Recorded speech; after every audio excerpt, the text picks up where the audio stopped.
अभिनव के दिल की धड़कन तेज हो गई और वो बहुत ध्यान से अकरम को देखने लगा।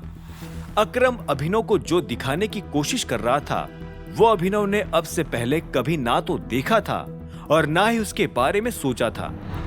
उसने अभी तक तो लक्ष्य की बातों पर विश्वास कर लिया था, लेकिन अगर लक्ष्य सच में जासूस होगा तो अब आगे क्या होने वाला था?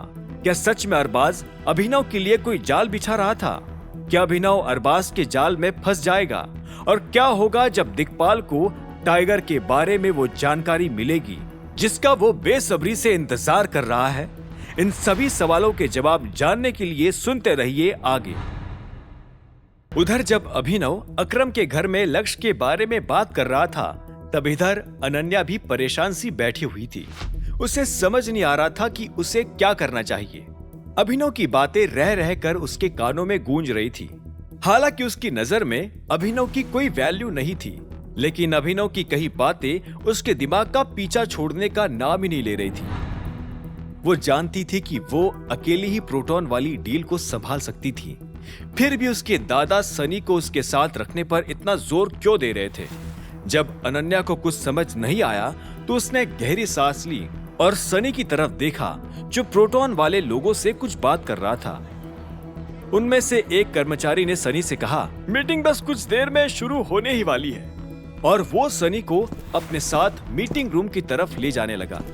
इस बीच रानी भी अपने कुछ साथियों के साथ मीटिंग के लिए वहां पहुंच चुकी थी।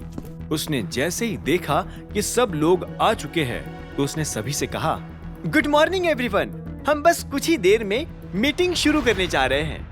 इसके बाद रानी की नजर सनी पर पड़ी और उसने झिझकते हुए सनी से कहा, mister Sunny. Good morning miss रानी।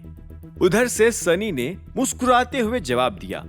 रानी ने एक बार को उसकी बात पर हाँ में सिर हिलाया और बोली, गुड मॉर्निंग। मैं आपसे ये कहना चाहती थी कि मीटिंग में कौन आ सकता है इसके बारे में स्पेसिफिकली आपको बता दिया गया था। हमें मिसेस अनन्या से बात करनी है। बिल्कुल, हमारी टीम की लीडर अनन्या सिंह ही है।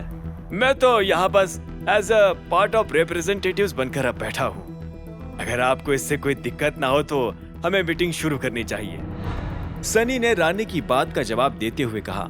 उसकी बात सुनते ही रानी अपनी जगह से खड़ी हुई और बोली, आई एम सॉरी, लेकिन ये नहीं हो पाएगा।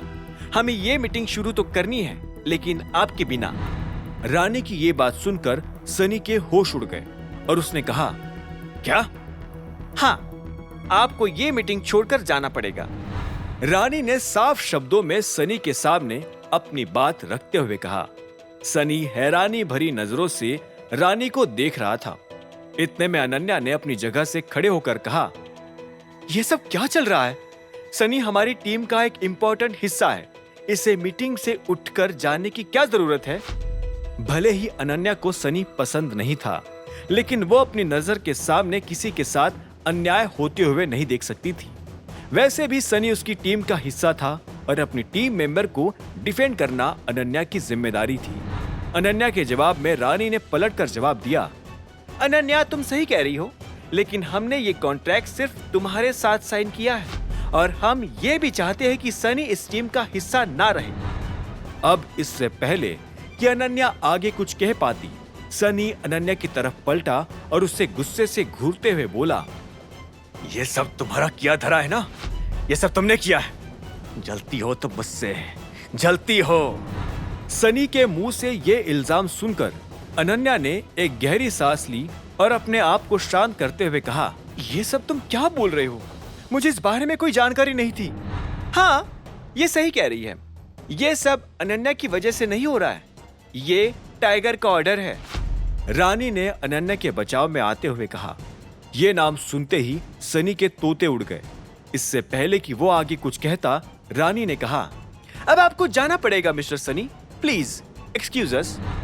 सनी फिर भी जब अपनी कुर्सी से नहीं उठा तो रानी ने अपनी सिक्योरिटी टीम को इशारा किया कि वो उसे बाहर ले जाए।